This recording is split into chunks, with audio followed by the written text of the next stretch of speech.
ecuatorianos.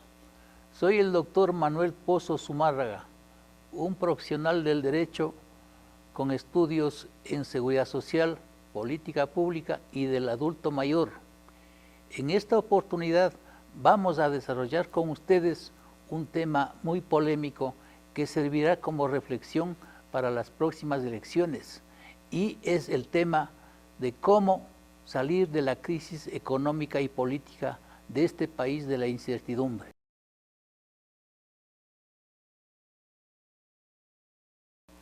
En el 2008, al entrar en vigencia nuestro Estado de Derecho, la Constitución de Montecristi está conformada por dos partes.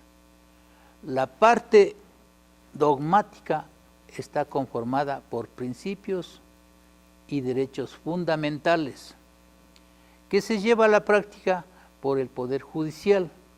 Y la segunda parte es la parte orgánica, con la cual se estructura el Estado ecuatoriano con el objeto de crear instituciones que son las responsables de la producción de bienes y servicios que demanda el ciudadano y que están a cargo y concentradas en el Ejecutivo. Dentro de esta Constitución de papel, en el artículo 1, como principio general se establece que el Ecuador es un Estado constitucional de derechos y justicia social, democrático, soberano, independiente, unitario, intercultural, plurinacional, laico. A simple vista es una constitución de avanzada, camino a la felicidad y al buen vivir.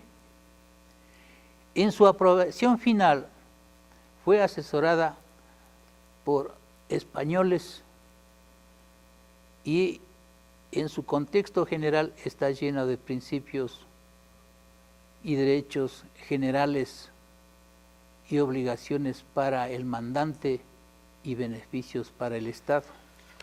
Pero ¿dónde está el poder concentrador de la Constitución que necesitamos cambiar?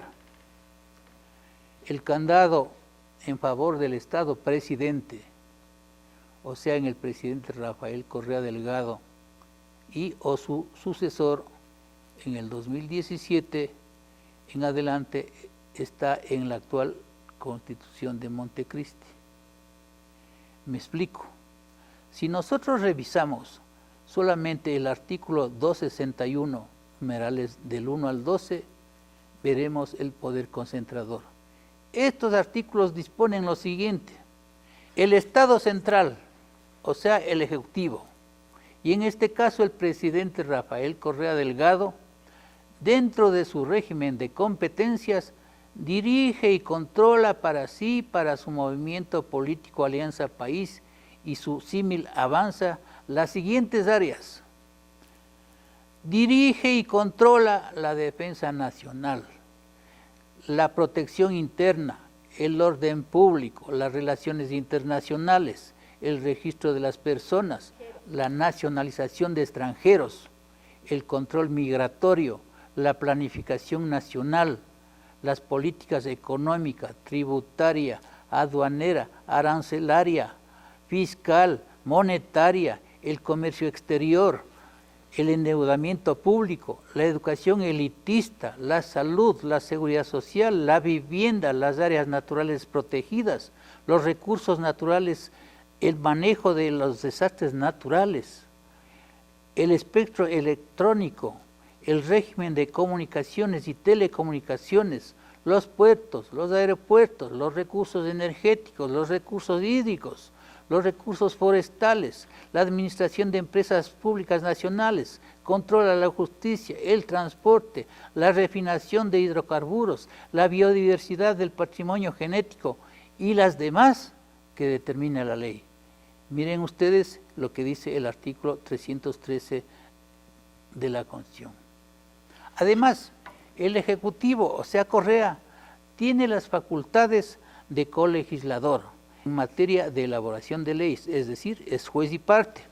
Tiene derecho a la designación de sus delegados en todas las instituciones públicas como la Seguridad Social, el IES, el ISPA, el ISPOL, el Banco del Estado, la Confederación Financiera Nacional, la Superintendencia de Bancos Seguros, la Superintendencia de Compañías, el SRI, el quinto poder del Estado, sin que ninguno de estos poderes o autoridades sean sujetos de fiscalización ni juicio político, ni puedan ser removidos por quienes los designan, como por ejemplo la Corte Constitucional.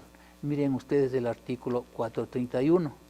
Inclusive, el presidente Correa tiene la prerrogativa para sí de la reforma parcial de la Constitución, como lo dispone el artículo 442 constitucional, incluida la acción de protección y judicialización en casos de supuestas injurias.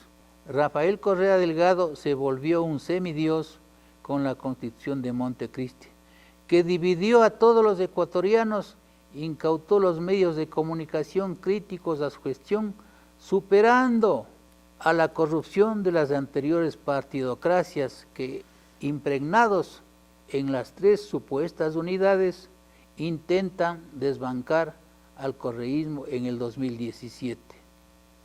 En realidad, es una constitución manejada desde un liderazgo geopolítico y está escrito que se viene la destrucción de nuestra incipiente democracia con el desvío de los recursos del petróleo, del Banco Central, del Seguro Social, con la explotación minera y del golpe al bolsillo de los ecuatorianos con más impuestos, porque la necesidad de recursos y de ajustes es inevitable con cualquier gobierno que llegue al poder, y esto es lo que no debaten los candidatos.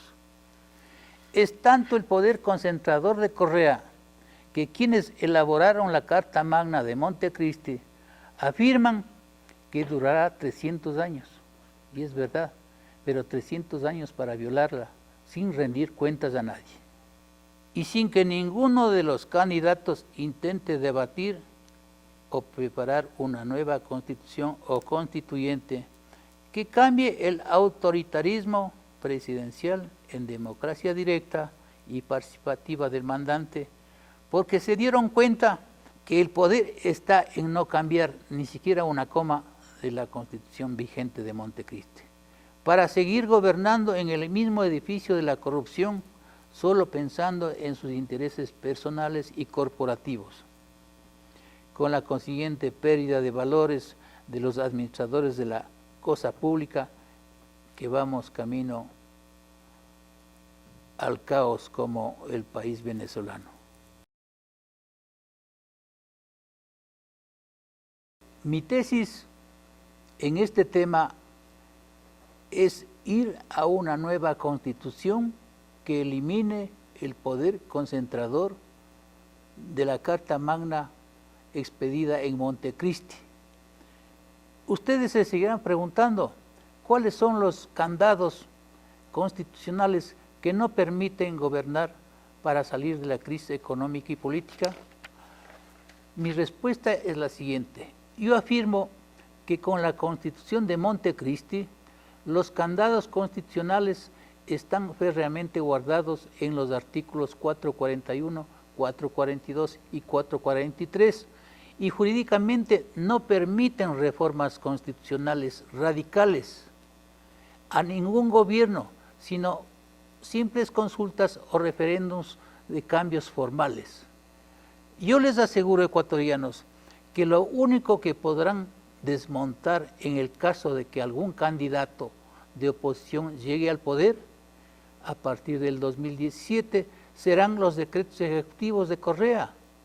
Y si seguimos con la misma constitución de Montecristi, ni siquiera podrán cambiar a los actuales instrumentos del poder, como son el Consejo Nacional Ciudadano, el Consejo de la Judicatura, el Consejo Nacional Electoral y la Corte Constitucional, porque estas autoridades tienen plazos de vigencia alternados en sus integrantes, es decir, perdurarán en sus cargos más allá del hipotético cambio de gobierno. En otras palabras, para que la economía ecuatoriana que se encuentra estancada, es necesario desarrollar un pacto ético entre gobierno, trabajadores y empresarios. Ninguna de las reformas laborales, enmiendas o cambio coyuntural vía referéndum o consultas dirigidas darán resultados. Si no se eliminan los obstáculos para la inversión y el desarrollo productivo, si no se garantiza la seguridad jurídica, dejando de culpar a los errores del pasado oprobioso como los únicos responsables de los errores del presente político. Porque el principal motivo para que la economía ecuatoriana se encuentre en recesión es el desajuste entre los ingresos y los gastos. No hay dónde perderse.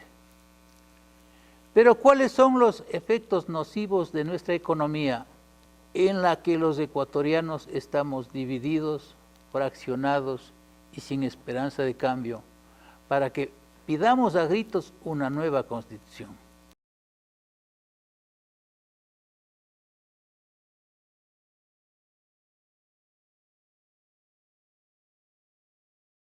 Para contestar esta inquietud, lo dividiremos en dos periodos a la década ganada según el presidente saliente. En el primer periodo de gobierno del presidente Rafael Correa Delgado se sucedieron los siguientes hechos que están documentados en mis libros y en mis videos en YouTube. Primero, la destrucción del tejido institucional del país. Segundo, la lucha del Ejecutivo contra los partidos políticos denominados partidocracias. Tercero, la nueva arquitectura burocrática con más de 300,000 cargos para los aliados del gobierno. Cuarto, los ataques a la prensa privada denominada corrupta. Quinto, el fortalecimiento del estado de propaganda. Sexto, la baja inversión extranjera directa. Séptimo, la deuda agresiva que supera los techos de ley, en especial con la República China, con base a la venta anticipada de nuestro petróleo.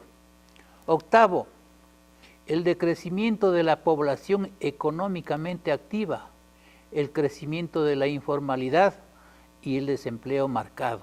Noveno, los preocupantes datos macroeconómicos maquillados, sobreempleo, subempleo, que reflejan en el sector social dependa de los subsidios mal focalizados. Décimo, la apatía del sector empresarial que se acostumbró a los subsidios del papá Estado.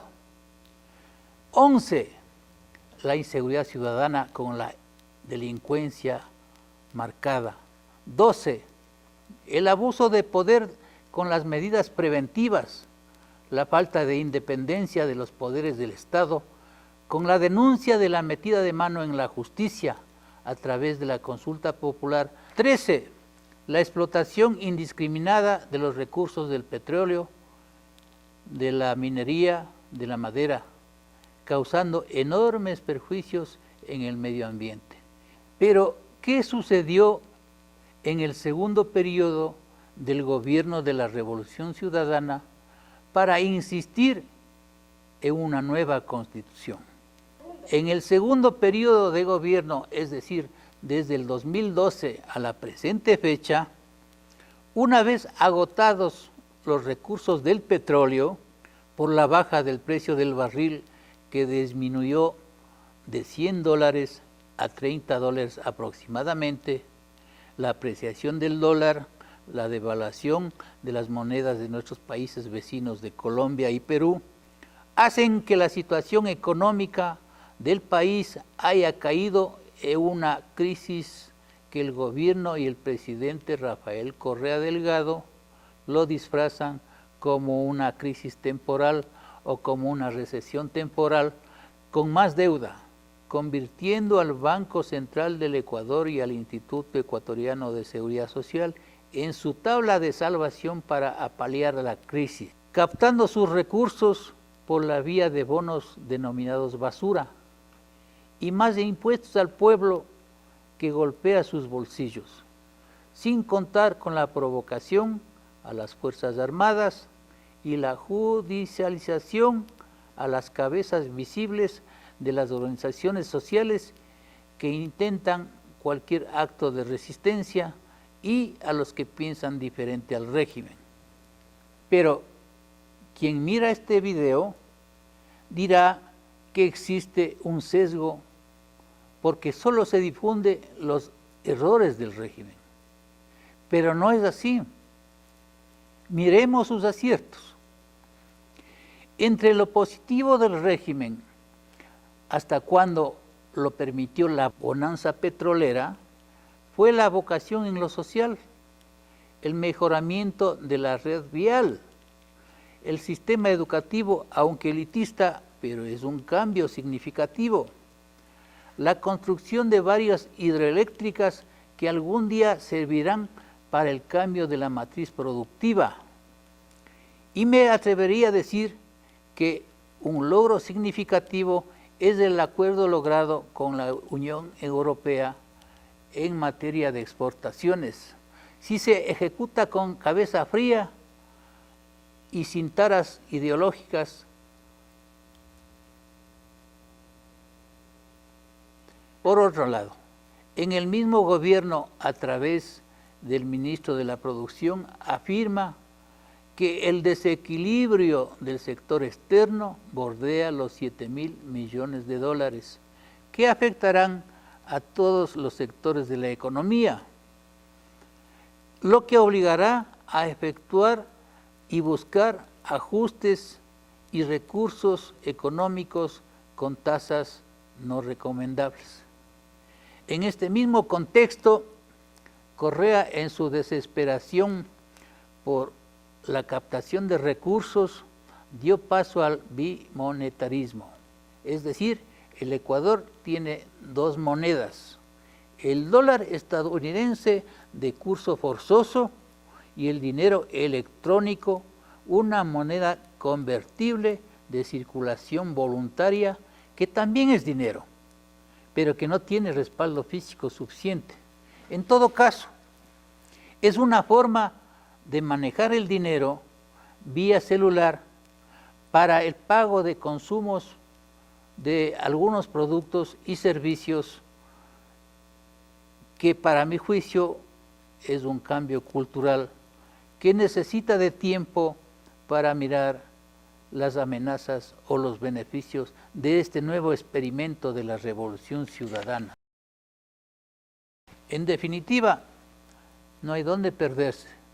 El Ecuador se ha convertido en un conejillo de Indias, donde se acentúa el problema del empleo, el desempleo y peligra la dolarización, situación que se agrava por serias denuncias de dineros en paraísos fiscales que evaden impuestos, perjudicando a las arcas fiscales que están literalmente vacías. Y por todos estos hechos concretos, con urgencia, necesitamos la unidad en la diversidad de todos los ecuatorianos decentes, con la formación de una comisión de notables, juristas, constitucionalistas y conocedores de la cosa pública, para que preparen la nueva carta política mientras opera la transición entre gobiernos en mayo del 2017.